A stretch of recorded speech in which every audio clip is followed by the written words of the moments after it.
What's good, Yugioh? It's me, your boy Squiddy, again with another replay. Yeah, I can't remember because these replays were a while ago, but here I'm playing a Japanese player, OCG player. So yeah, looks like we are up against a standard 40 card deck.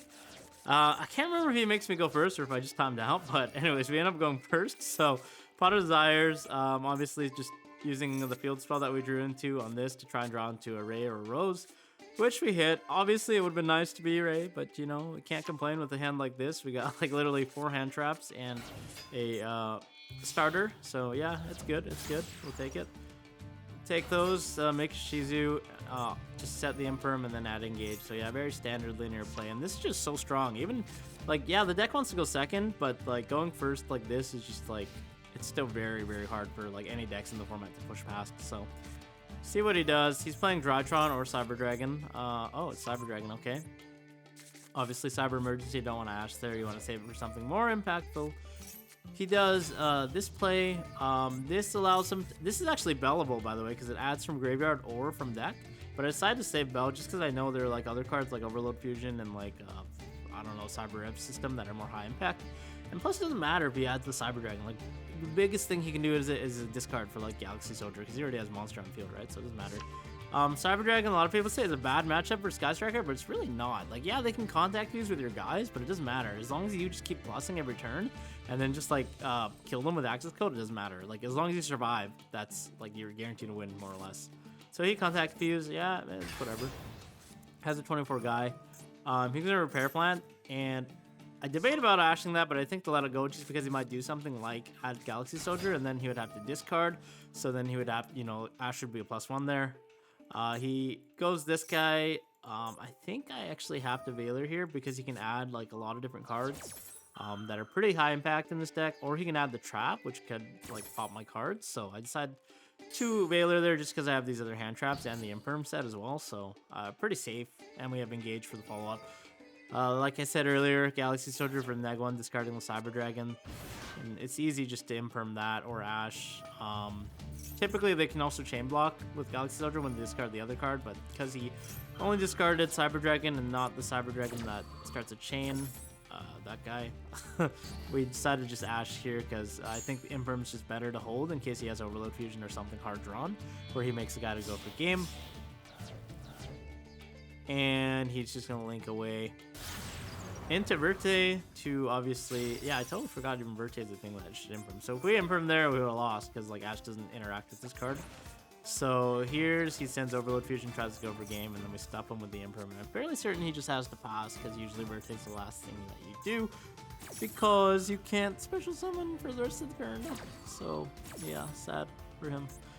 Imperm resolves and just take like 29, go to 51. And then next turn is really, really good. Really Roboken. 2 spells in grave, which is huge. Obviously, just adding the Ray with Engage and then sending one with Hayate will put 3 in graves for the Engage that can be added back off Gari to +1. So yeah, he just passes. It could be 2 hand traps, could just be like 2 Cyber Dragons or bricks. Draw Cosmic Cyclone, pretty useless, but it's good meat for the field spell, so why not? Let's give it a shot. And it would put another spell in grave for broken Engage plays. So yeah, a good thing we hit the multi-roll, which is even more insane because I actually just multi-roll away, and then this summon a Ray off the field spell, and then this can't be ashed, and it can also add a extra Widow Anchor instead of having to add the Ray. So really, really good. Like, it's probably the best card I could have used. I could have hit off the field spell. So right here, gonna make Hayate. Engage right away. We could play around Effect Veiler by crashing into Kyogari and then adding this back in the battle phase, but I was like, it doesn't really matter at this point. If he Veilers, like, it's one less card, right?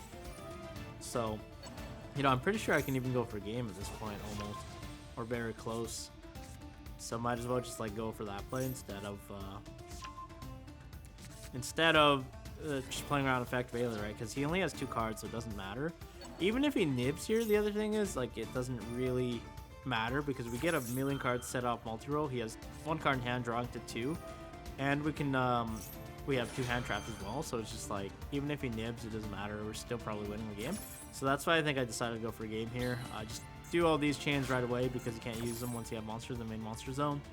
Again, Vertanaconda being a Link 2, you can easily make access code. Also, it being a Link monster allows you to make Ningirsu with 2 links, which is what happens here.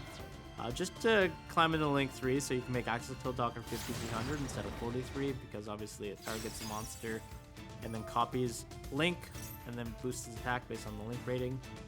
So here, just making access code is 5300 and then linking this off into any Sky Striker Link monster is enough for game. So yeah, that's more or less how you beat Cyber Dragon. Is you just want to play a very conservative game. You don't want to like go all in, because obviously they can just link off with any of your Link monsters because they're all machines.